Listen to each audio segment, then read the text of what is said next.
To recap, Anthony Davis, still a Pelican, does not want to sign a contract extension. New Orleans still does not have to deal him before Thursday's trade deadline. The Lakers obviously want him, but their young assets not really blowing anyone away, and the two teams spoke to one another yesterday. AD spoke today. No, I never gave Pelicans a destination or anything, so I'm not sure where it's coming from. Maybe the connection, with my representation, but we never gave Pelicans a destination. How much does legacy matter to you? A ton. I've had that question before, legacy over money, and I'm all about legacy. The money comes and goes. When I get done playing or leave this earth, what is my legacy going to be? Why do you want to be traded in? I feel like it's my time. I gave the city, organization, fans, everything I feel like I could. Don't know how long I'm going to play this game. People's careers are short.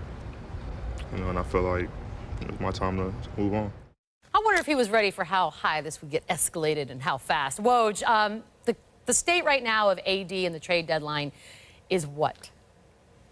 New Orleans hasn't seen any offer yet that would give them a reason to think they can get a deal done before Thursday's trade deadline. And certainly there's more time here. It benefits New Orleans to play this out into the spring and summer. It opens up.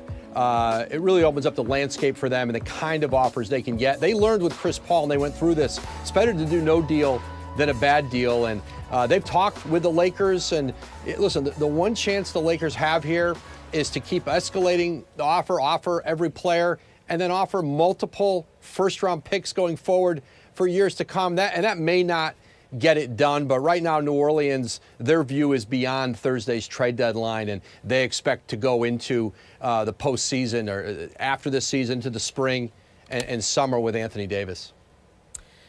Woj, I know this is your busiest time of year.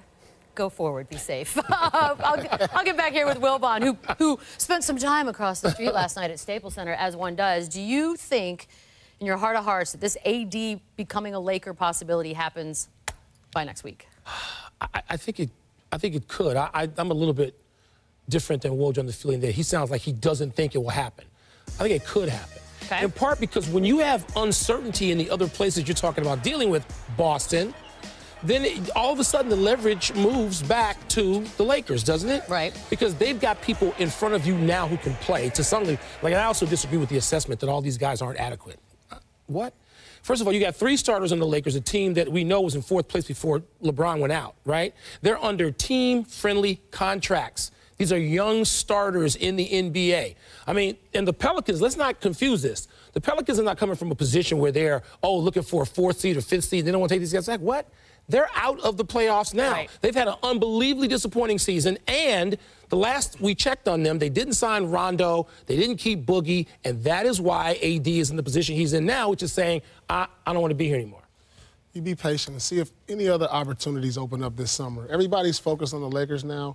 It can be a whole other team getting to the mix this summer, like the Houston Rockets. And you're telling me if he can go there and team up with James Harden, say like a trade for Clint Capella, maybe some other assets, other things can open up. You be patient with this. You let this play out. Don't just focus on the Lakers and say he's set on the Lakers, he could be happy there. Because if he finds himself on a contender with, say, a James Harden, he could resign there. Like I said was going to happen, the Pelicans were sending the Lakers to voicemail over the last few days. 323-310-213 voicemail. Don't ask right? it.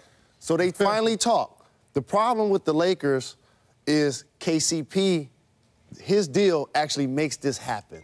So when he's the major player in the deal, unlike a Clint Capella, New Orleans has to be patient because you don't want to take him as a headline in theory to get all of these other young players on your squad.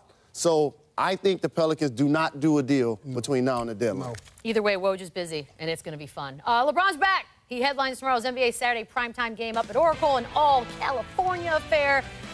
Boogie, Steph, KD, Clay, and the Warriors will be waiting. Our coverage tips with NBA Countdown at 8 Eastern, and always, always watch on the app. Tonight's Mountain Dew Ice rising star, the undrafted free agent, Alonzo Trier, not only because he's still on the Knicks, but he's averaged a little over 14.5 points, just under 5 assists a game in his last 7. He will have his chance to shine at the bottom of the hour.